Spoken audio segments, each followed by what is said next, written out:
지난 특별보도 일부에서 중국 정권이 의료용품을 탈취하도록 도운 내부 고발자의 이야기를 들어봤습니다. 기부 물품들은 바이러스 최전선으로 향하지 않고 관리들이 폭리를 취하는 수단으로 전락했는데요.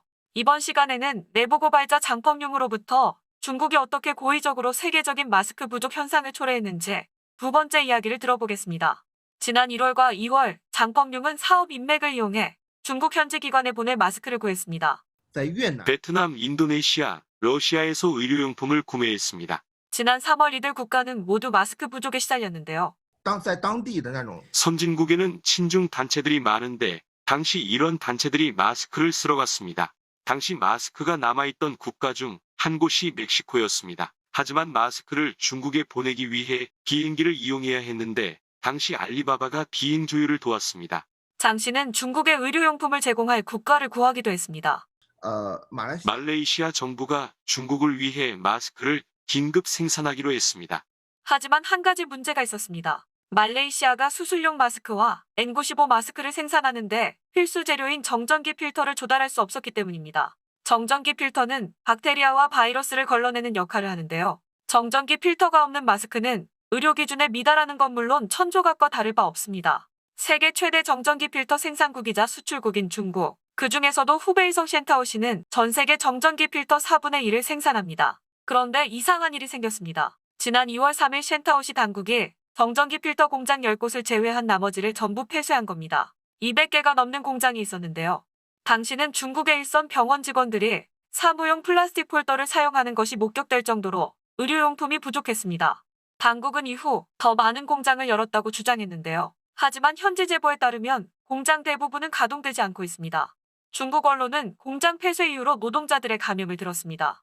하지만 장 씨는 이에 동의하지 않았습니다.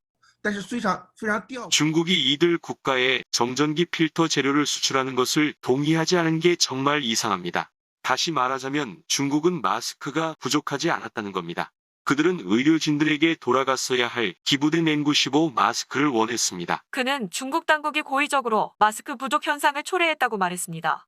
중국은 전 세계 N95 마스크를 독점하기를 원합니다. 나중에 의료진이 의료 보호 장비가 부족해 환자를 돌볼 수 없고 바이러스가 급속도로 확산되면 마스크를 기부했던 나라는 중국에 도움을 요청해야 할 겁니다. 자기가 기부했던 마스크를 높은 가격에 구입해야 하고요.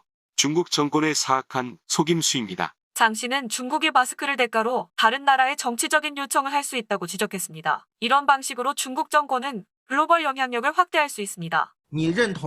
중국의 리더십을 알고 있어야 합니다. 중국의 하수인이 되어야 하고 하나의 중국 원칙도 동의해야 합니다.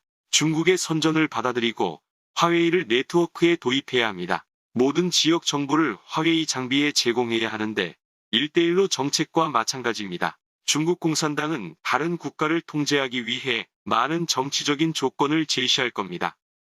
장 씨의 증언은 지난 4월 피터 나바로 백악관 고문이 했던 비난과 일치합니다.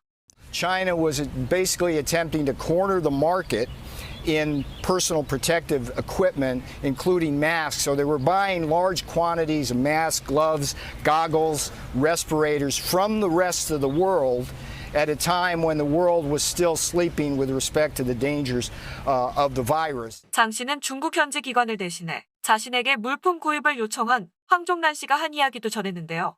중국 기업 알리바바가 글로벌 의료용품 구매 조정에 주도적인 역할을 했고 발병 초기에 중국에 수입하는데 도움을 줬다고 말했습니다. 알리바바는 이후 미국과 유럽을 포함한 150개국에 고성능 마스크를 기부했습니다. 내일 이 시간에는 정권이 어떻게 작전을 공개하지 못하도록 협박했는지, 그가 왜 위험을 감수하면서까지 공개했는지를 다룹니다.